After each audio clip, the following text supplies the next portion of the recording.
दिल्ली के जंतर मंतर पर प्रदर्शन जारी है पहलवानों का और उनका कहना है कि जब तक गिरफ्तारी नहीं तब तक वो हटेंगे नहीं वहां से।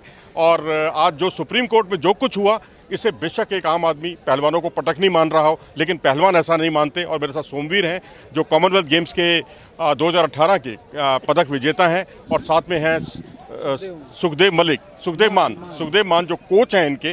तो पहले सोमवीर जी से बात करते हैं इस बारे में। सोमवीर जी क्या कहेंगे आप? हाँ जी, नमस्कार जी।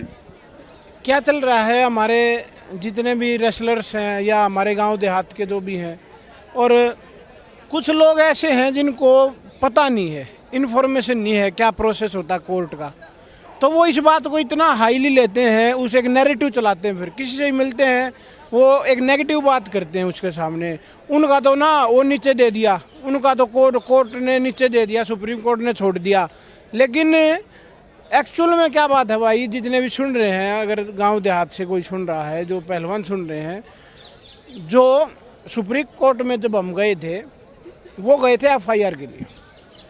एफआईआर हो चुकी, अब सुप्रीम कोर्ट ने बोला है अब जिसके लिए आप आए थे वो काम हो चुका मेरी तरफ से। अब आप एक प्रोसेस जो नीचे है, जो नीचे अदालत है, आप उसमें अपना प्रोसेस से गुजरिए, अपने बयान वगैरह जो भी कराने हैं बयान करिए। अगर उसमें भी आपको ये लगता है कि पुलिस या कोई भी वहाँ नीचे अदालत में जो आपके कोई बयान वगैरह में कुछ भी गड़बड़ लग रही है या लेट हो रहा है या कुछ ऐसा काम हो रहा है, तो आप दोबारा से सुप्रीम कोर्ट में आ सकते हैं। दरवाजे खुले हैं, बंद नहीं है। सुखदेव मान जी हैं मेरे साथ, इनके कोच हैं। सुखदेव जी, क्या किस तरह से देखते हैं इस पूरे घटनाक्रम को आप, क्योंकि पहलवान बहुत निराश हो गए हैं हालिया घटनाक्रम से? पहलवान ने जी, देश का हर आदमी निराश है आज के दिन। आज कल रात की जो दुखद घटना हमारे साथ हुई है, खिलाड़ियों के और खासकर हमारी बहनों के साथ, जो बदतमीजी दिखाई गई है पुलिस वालों के जरिए, और वो भी क्या करे, उनको ऊपर से प्रेशर है, वे खुद बोल रहे हैं। अगला कदम क्या होगा पहलवानों का? अगला कदम हमारा डिसिप्लिन से ही हम धरना देते रहेंगे, और हमने कोई अनडिसिप्लिन भी नहीं किया था।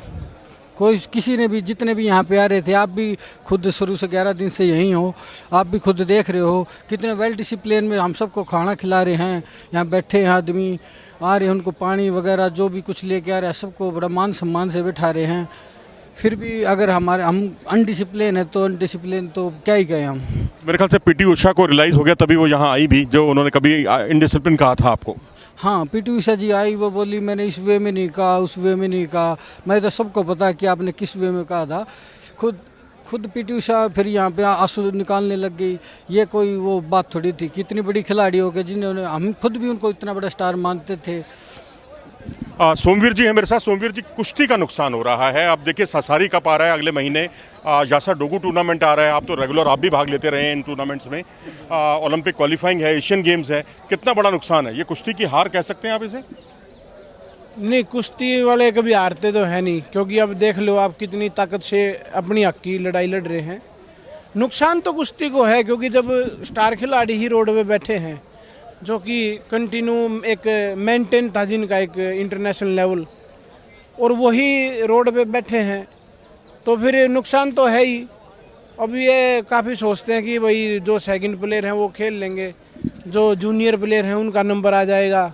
तो मैं बता दूं भाई, एकदम से जो भी नया इंटरनेशनल लेवल पे जाता है उसको इतना एक्सपीरियंस नहीं होता वहाँ खेलने का। तो जो धीरे धीरे इंटरनेशनल लेवल पे खेल के अपना जो उसको मेंटेन करके अपना नाम बनाता है, उसी से फिर बाहर वाले थोड़ा सा डरते भी हैं कि ये अच्छा रेसलर है।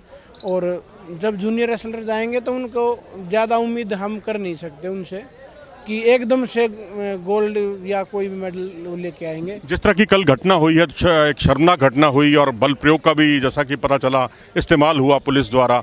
किस तरह से आप लेते हैं और आगे इसका समाधान क्या होगा? क्योंकि ये तो कोई समाधान नहीं है कि जब तक उनकी गिरफ्तारी नहीं होगी तब तक हम यहाँ से नहीं जाएंगे। नहीं, समझदारी तो यही है जी। देखो, क्योंकि लड़ाइयाँ तो एक इतनी जल्दी ख़त्म होती नहीं।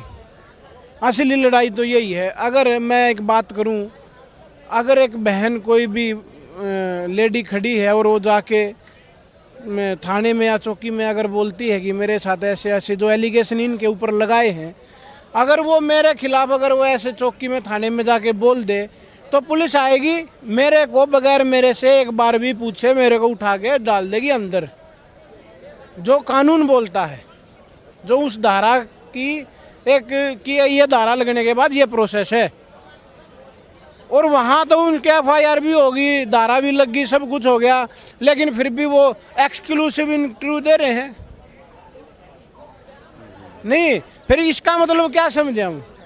जो गरीब आदमी है, जो किसान है, जो नीचे तबके वाले हैं, उनके लिए तो कानून अलग है, और जो पैसे वाले हैं, सत्ता में बैठे, उनके लिए कानून अलग है।